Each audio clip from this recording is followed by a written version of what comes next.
Конничева. Мужчина, у вас все в порядке?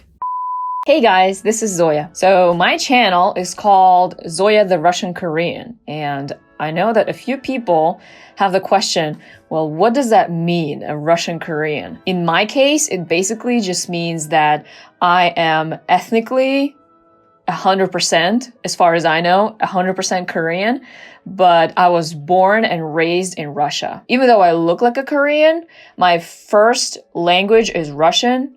I was raised in Russia, and all of my first friends were in Russia. They were Russian people. And because of that, I would say that even my mentality in general is that of a Russian person. But because I also lived for quite a few years in the States, I can speak English. And so that creates an interesting dynamic for a person like me in different countries, in different contexts. Now, granted, everybody has their own experience, and I'm not claiming that mine is like the general overarching experience for everybody. It's just my personal experience, but I thought it would be interesting to share it with others and to see maybe somebody has the same thing happen to them, or maybe it's a little different. So what is it like when you're Russian, but you're Korean, but you speak English? Let me show you.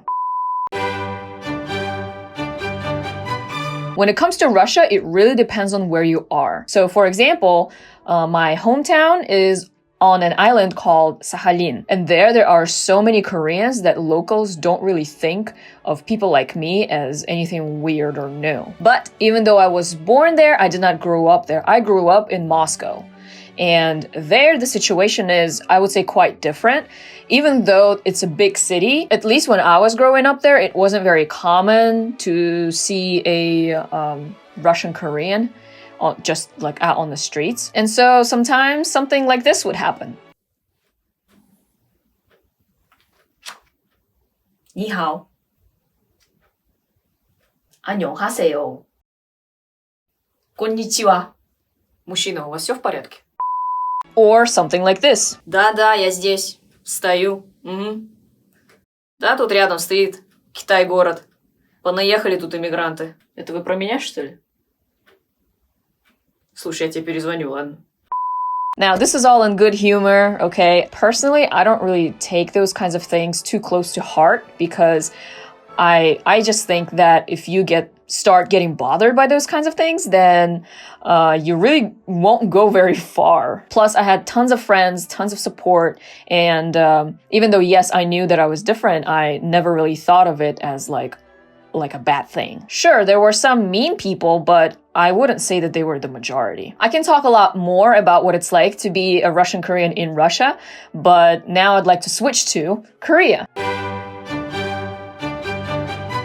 So I currently live in Korea, and Korean is not my first language. It's really quite difficult for me, actually.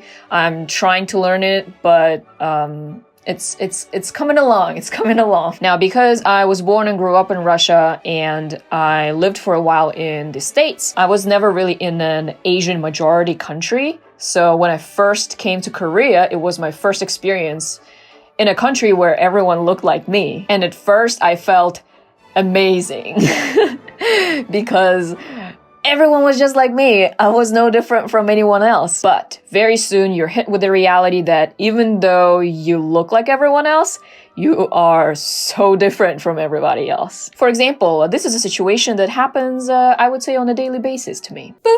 5,800원입니다. 봉투 필요하세요? 예? 봉투 필요하세요? 아니요. 네. 적립하세요? 예?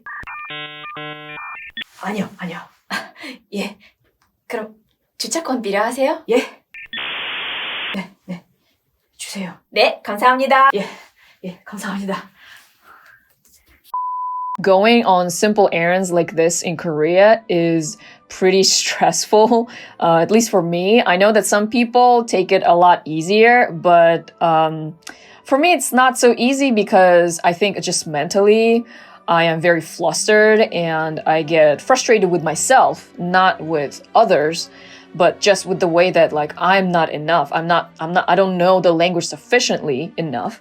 And so I feel like I'm not enough, and I feel like I'm like really dumb. And so when it comes to simple errands, I before I go out, I really practice what I'm gonna say like 10 times, 20 times in my head. And usually when I get there, I screw it all up. And I mean, it's one thing if you're a foreigner and going through that kind of stuff because people see that you're a foreigner. But for me, it's like when I'm in that situation, they think that I'm like really slow or something.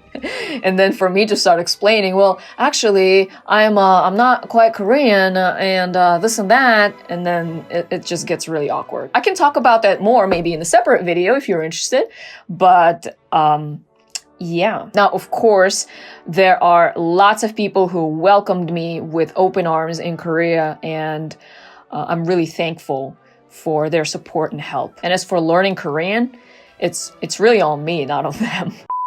All right, so that's Korea. Now, what was it like for me in America? When I first came, there was a lot of confusion. So I was 14 years old and I just entered high school. And at that time, I didn't really know English very well, but these are some of the situations that I remember happening. First, the "Are you a spy?" situation. Hey, what's up?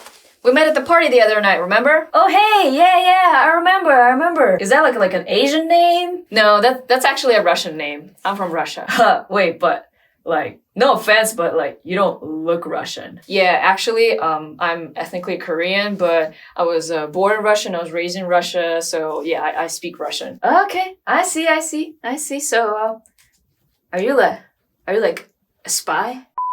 Second, this started happening a little later, more like in college days, I would say. I don't know how to call the situation, so here it is. So like, you know how last time you said you're like Russian, but you're like Korean? Yeah, I'm a Russian Korean. Why? So maybe this is like a personal question, but I was just wondering, like, when you were in Russia, did you ever feel like oppressed? Not really. No, I understand that like you don't want to talk about it like too much, but what I mean is like, did you ever experience any sort of systemic racism? Because you know, like you're Asian and you're a minority, and they're like white and they're like the majority. I mean, yeah, sometimes there were, you know, situations when it wasn't the best, but I wouldn't say that it was like systemic or anything. I mean, I had lots of Russian friends and, you know, I was part of the Russian community. So I don't know. I personally think I was fine. Oh, okay. Well, good for you.